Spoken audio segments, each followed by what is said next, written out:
You know what's worse than a scammer? A scammer that owns slaves. The US government just launched sanctions against cyber scam operators in Cambodia and Myanmar. These scammers allegedly stole tens of billions of dollars from Americans in just 2024 alone. Scamming has become a lucrative career opportunity these days, so this news is probably not very surprising. But did you know that these scammers are now operating with massive criminal networks that enslave hundreds of thousands of people? The Undersecretary of the Treasury for Terrorism and Financial Intelligence, John Hurley, said Southeast Asia's cyber scam industry not only threatens the well-being and financial security of Americans, but also subjects thousands of people to modern slavery. Just to illustrate how bad this situation is, over 120,000 people in Myanmar and over 100,000 people in Cambodia are supposedly included in these organizations that are forcing them to operate these scams. Hundreds of victims of international trafficking released from a lawless part of Myanmar, buried across a river to neighboring Thailand. Most of these people that are being forced to work are from Southeast Asia, so within the region, but some come from as far as Latin America and Africa. These criminal networks are targeting people that are desperate and looking for work. Especially after the COVID pandemic, the number of people that are desperate for work and going abroad looking for employment opportunities has exploded, which created the chance for these criminal organizations to put up fake employment opportunities to lure these people in and then trap them in a situation where they have to continue running these scams for as long as they would like them to. It starts with an attractive job offer abroad, and it ends in modern slavery. I cannot just say that I want to go out. They have guns. They can shoot you. Here, in Southeast Asia, thousands of people are trafficked into secret sites where they are forced to scam unsuspecting victims across the globe. These people are being forced to work in areas that are controlled by militias around the borders of Myanmar, for example, where there's basically no rule of law since it's contested ground. And they're being forced to work at these scam compounds and make tons of money for the heads of these criminal organizations. The victims have been subjected to human rights violations, including torture whenever they didn't meet their quota. I have seen many people being tortured physically, and many people have been kept in the small room without doing nothing. Many people being enslaved for work, anything. This was the torture room.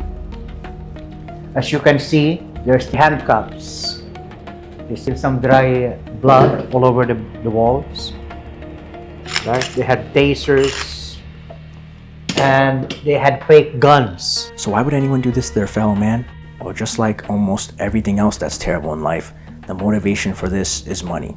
They labor in call centers that bilk billions of dollars annually, also from other victims around the world, through sophisticated online scams. One of the most popular scams they use is called the ramp and dump scheme, which involves using social media connections to build fake investment groups where they pick a stock and then load up on that stock, and then they pump in those investment groups so that the investor or the target believes that, oh, this stock is underrated, people don't know about it, and it's going to make a run, so that they input their real money in and then they lift the stock price up. If you get enough people to do it, it can actually lift the stock price up, assuming it's low volume.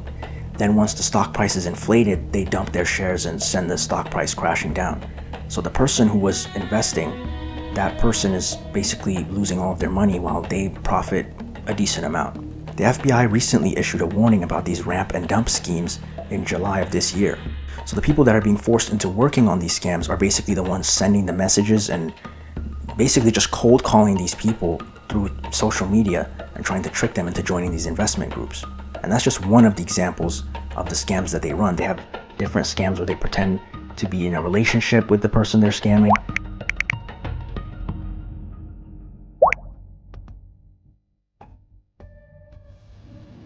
Good night.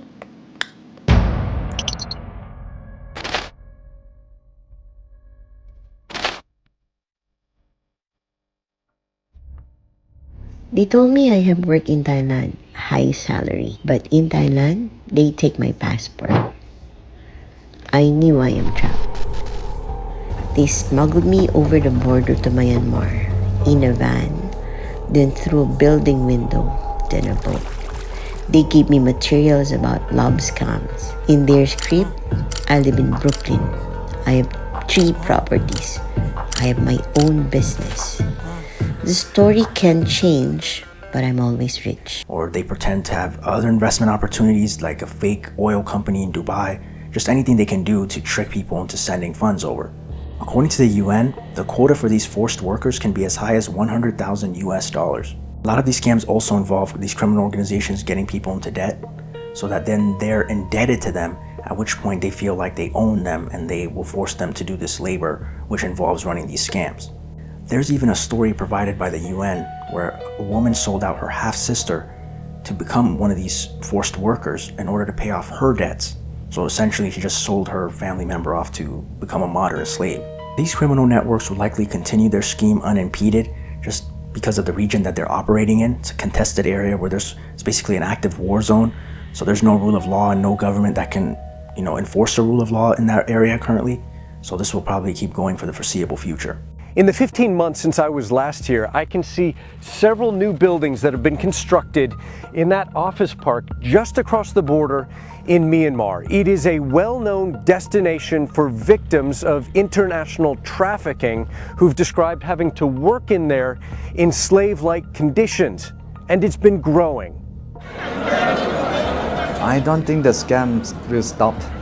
The scam will try to identify the new locations globally, the place in which they can operate their businesses as usual. With an increasing number of climate disasters and wealth inequality all over the world, there's not going to be any type of drop in the number of migrants that are going abroad looking for employment opportunities. So there's going to be an endless amount of people that can be pulled into these scams and become revenue earners for these criminal organizations. And the target of these scams will always be people in the West, and especially the elderly community. So it is up to us to educate our peers about the newest scams as soon as they come out and try to keep people updated so they don't fall victim to these criminal organizations. This is why I started making these scam alert videos. So if you found this information helpful or informative, be sure to like and subscribe, and I'll see you on the next one.